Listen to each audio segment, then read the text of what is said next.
Kebiasaan bunda itu sebelum sarapan makan gorengan ya, kadang makan buah dulu, kadang ya makan kue basah.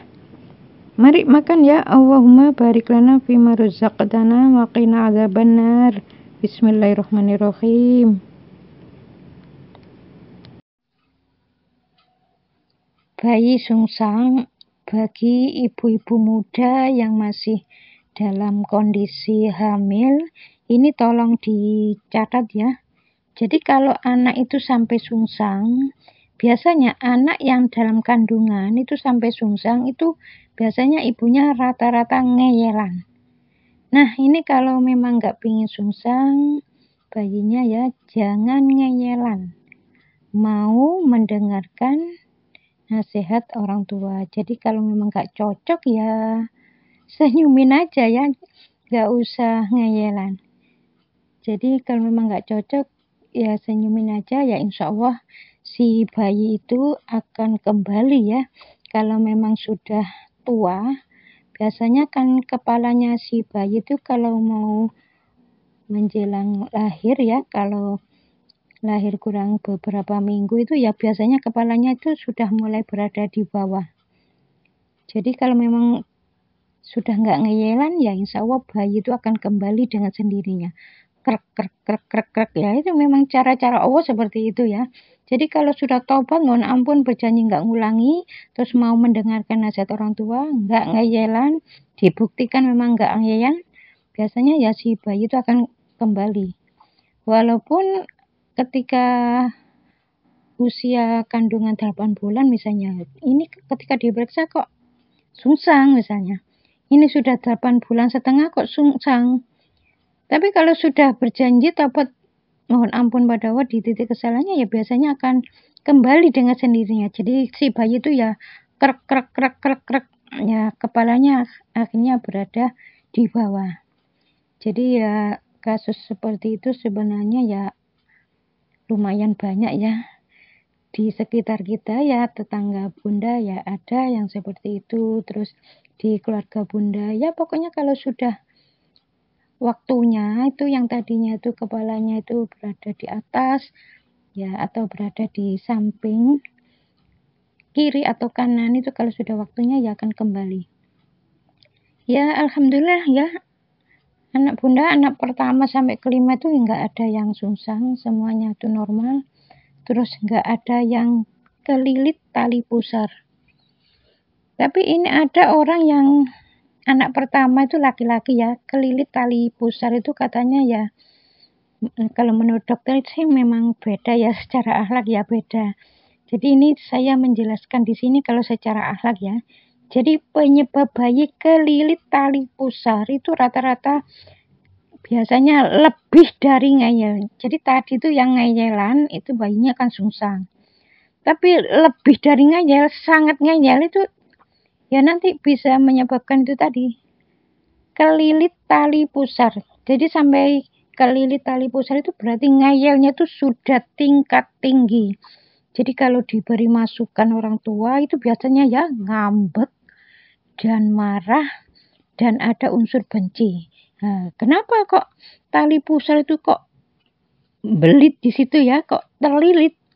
Nah itu sebenarnya ya ngambek itu kan kalau di leher itu kan ada unsur benci ya, kebelit.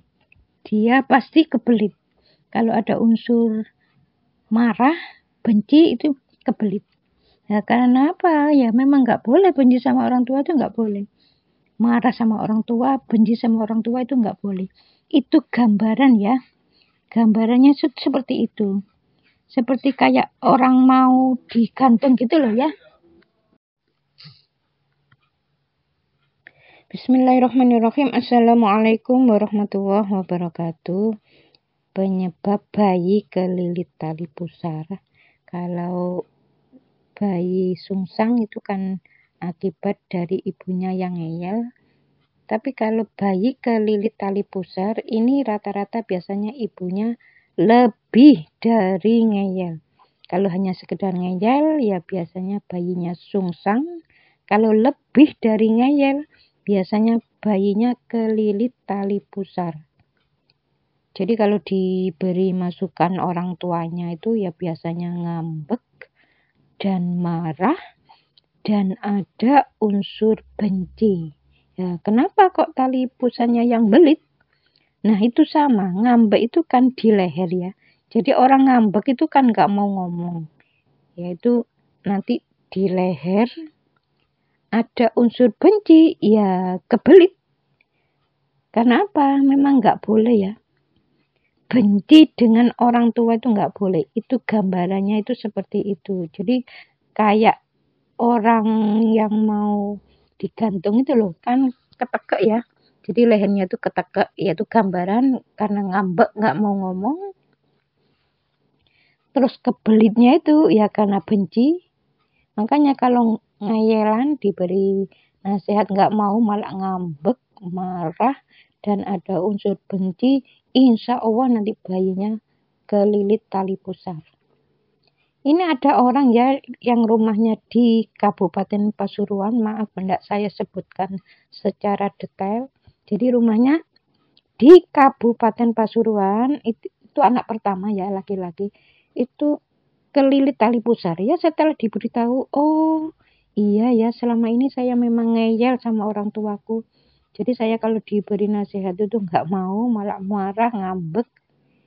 Ya setelah itu berjanji pada Allah nggak ngulangi, tobat, mohon ampun pada Allah, dan minta maaf. Dan dibuktikan kalau diberi nasihat itu ya mau mendengarkan. Nggak ngeyel lagi. Ya alhamdulillah langsung ya. Krek, krek, krek, krek. Hari itu juga itu krek, krek, krek. Ya itu terus seperti itu. Bayinya gerak terus. Jadi tali pusarnya tuh loh gerak terus. Krek, krek, krek. Terlepas sendiri. Itulah cara-cara Allah seperti itu. Ya, alhamdulillah diberi kenormalan oleh Allah. Jadi tali pusarnya itu loh yang belit tadi itu berangsur-angsur putar terus ya, putar grek grek grek grek grek ya, akhirnya terlepas ya, nggak sampai mengalami operasi ya alhamdulillah. Ini ada kisah nyata, ini betul-betul nyata loh ya. Jadi kalau orang itu bertobat sungguhan, mohon ampun pada Allah, di titik kesalahannya berjanji nggak ngulangi, terus dibuktikan kalau diberi nasihat sama orang tua nggak ngeyelin lagi, nggak ngambek, nggak marah, nggak benci, ya alhamdulillah bayinya diberi normal. Kalau bunda itu anak pertama sampai kelima ya alhamdulillah nggak ada yang kelilit tali pusar. Ya semoga untuk ibu yang rumahnya di Kabupaten Pasuruan ini, ya semoga dengan adanya video ini mudah-mudahan nggak terjadi lagi ya.